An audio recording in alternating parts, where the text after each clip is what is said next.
एक मानधाता चक्रवर्ती राजा था, पूरी पृथ्वी का शासक, सार्वभौम शासक था।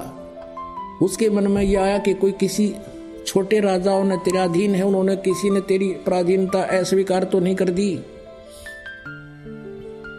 इसके लिए एक घोड़ा, अपना घोड़ा पर्सनल, उसके गले में एक पंपलेट टांग दिया कि जिसने मेरी पराधीनता स्वीकार ना हो, जिस राजा ने, इस घोड़े को पकड़ लो और युद्ध के लिए तैयार हो जाओ।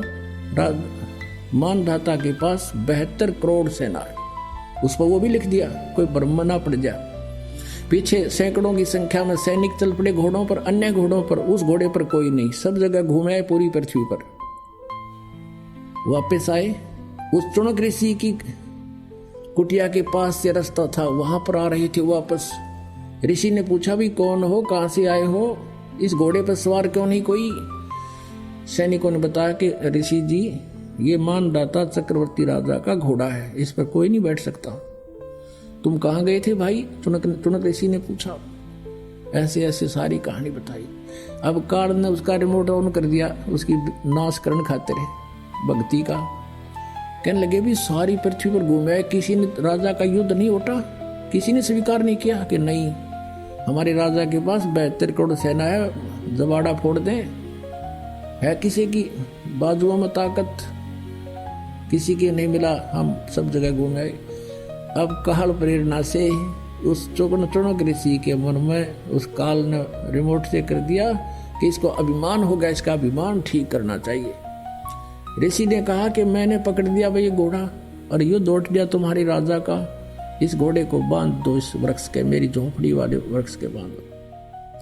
सैनिक कहने लगे, रे कंगले, तेरे दाने खाने को नहीं, और तू युद्ध उठ लिया, तेने उस मानधाता चक्रवर्ती राजा का, तेरी क्यों सामत आई है? अपनी रटले माला बोल वाला, चुपचाप कर ले काम जो तेरा है, क्यों मरे तू हमारे हाथों से?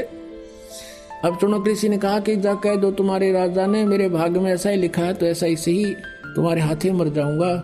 ये घोड़ा युद्ध मैंने उठ लिया। अब सैनिकों ने बता दिया तो आपका घोड़ा बांध लिया। राजा ने सोचा कि आज एक आदमी ने हिम्मत की है, कल दूसरा ना सिर उठाएगा। एक आदमी को मारने के लिए 18 करोड़ सेना भेज दिला पड़ता पूरा, कि सबके दिल दहल जाएं, कोई और भी ना हिम्मत करे। ये राजनीति होती है। उधर से उस चुनक ऋषि ने जो सारे जीवन में डले ढोए थे, वह काल की पूजा करी थी, ब्रह्म का जाप है से सिद्धियां आ गई, हठ योग से सिद्धियां आ गई, जोम के जाप से भी सिद्धियां आ जाती है।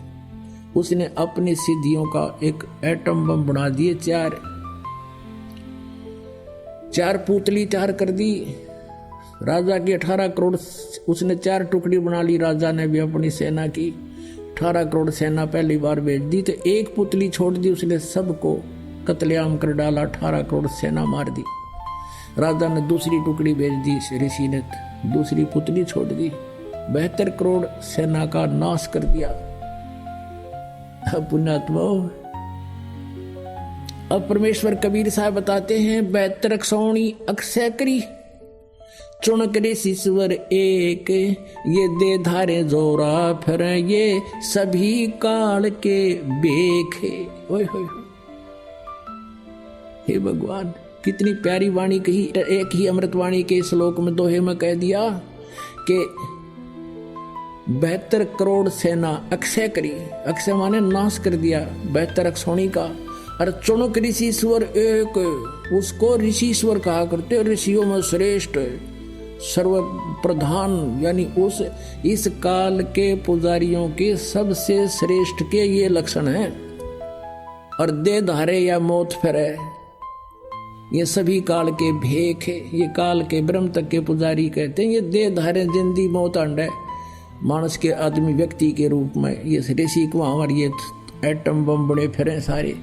अब वहाँ भर की पैड़ी बजा कर सत्यानाश कर दिया, 32,000 मर गए लड़के। ये दे धारे कहते जोरा मौत फिरा, ये एक दूसरे ने काट खावे। अब चाहे तो पुण्यात्मा हथियार से मार दे, और चाहे अपनी वचन शक्ति से मार दे। जिसके पास जैसी भी साधना शक्ति जंतर मंत्र है, वो उसका हथियार है, और उसका पाप भी उसको प्राप्त होगा। अब चुनक ऋषि ने 72 करोड़ प्राणियों का नाश कर दिया।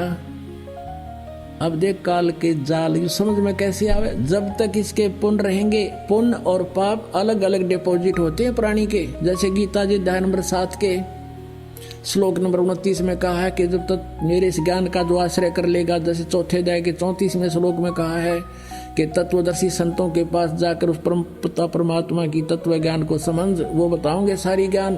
तो कहते हैं मेरे इस ज्ञान का आश्रय करके 7वें अध्याय के 29वें श्लोक में। और जो व्यक्ति उस तत्व ब्रह्म से परिचित है, सभी कर्मों से परिचित है और सभी आध्यात्मिक ज्ञान से जो परिचित होगा, वो केवल जरा और मरण से छूटने का ही प्रयत्न करता है। तो तत्वदर्शी संत ही बता सकते हैं।